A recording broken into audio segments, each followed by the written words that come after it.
दुनिया के सबसे ताकतवर देशों की सूची जारी कर दी गई है। ग्लोबल फायर पावर ने 2025 की सैन्य शक्तियों की रैंकिंग जारी की है।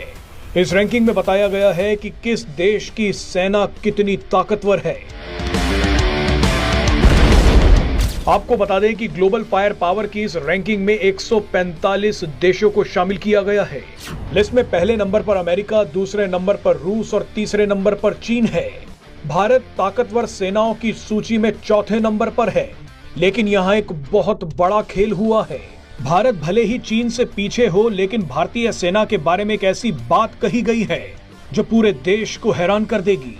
इसके बारे में आपको आगे बताएंगे, लेकिन पहले इस रैंकिंग में पाकिस्तान और बांग्लादेश का नंबर भी देख लीजिए। पाकिस्तान इस साल टॉप 10 से भी बाहर हो गया है। पाकिस्तान को 12वां नंबर दिया गया है। मजे की बात देखिए कि पिछले साल पाकिस्तान 9वें नंबर पर था। इससे भी मजे वाली बात यह है कि पाकिस्तान लगातार चीन से हथियार खरीद रहा है, मगर नतीजा ये निकला कि पाकिस्तान को टॉप 10 से भी धक्के मारकर निकाल दिया गया है।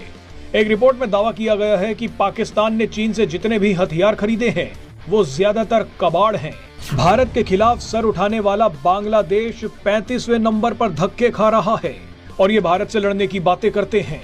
चलिए पाकिस्तान और बांग्लादेश को छोड़ते हैं, इनको तो तालिबान और अरकान आर्मी ही निपटा देंगी, मगर बात भारत और चीन की करते हैं। इस लिस्ट में भले ही भारत को चीन से पीछे दिखाया गया है, मगर एक दूसरी रिपोर्ट का कहना है कि भारतीय सेना चीन की तुलना में ज्यादा बैटल हार्डेंड है। बैटल हार्डेंड का मतलब है कि भारतीय सेना को चीन से ज्यादा युद्ध लड़ने का कौशल और तजुर्बा है। चीन भले ही अपने हथियारों की संख्या बढ़ा रहा है, लेकिन मैदान में लड़ने का कौशल भारत को ज्यादा आता है। वैसे भारत भी हथियारों की रेस में पीछे नहीं है। भारत ने तो अब खुद ही अपने हथियार बनाने शुरू कर दिए हैं। रिपोर्ट में आगे कहा गया कि भारत पिछले 20-25 सालों में कई छोटी बड़ी जंग लड़ चुका है। कश्मीर और नॉर्थ ईस्ट में ऑपरेशन करते करते भारतीय सेना को जबरदस्त अनुभव मिल गया है, जबकि चीन को 1979 में वियतनाम युद्ध के बाद से जंग लड़ने का कोई खासा अनुभव नहीं है। आपने लद्दाख में देखा होगा कि जब चीनी सैनिक भारतीय इलाके में दहाड़ते हुए घुसे थे, उसके तुरंत बाद ही बिलबिलाते हुए भाग भी गए।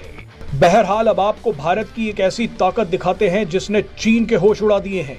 हाल ही में पीएम मोदी ने एक ही दिन में भारतीय नौसेना को एक सबमरीन, एक डिस्ट्रॉयर और एक फ्रिगेट सौंपा है। एक ही दिन में ऐसा तो अमेरिका, चीन और रूस ने भी नहीं किया। पीएम मोदी ने कहा कि अब हिंद महासागर में भारत की डोमिनेंस है। हिंद महासागर में किसी देश को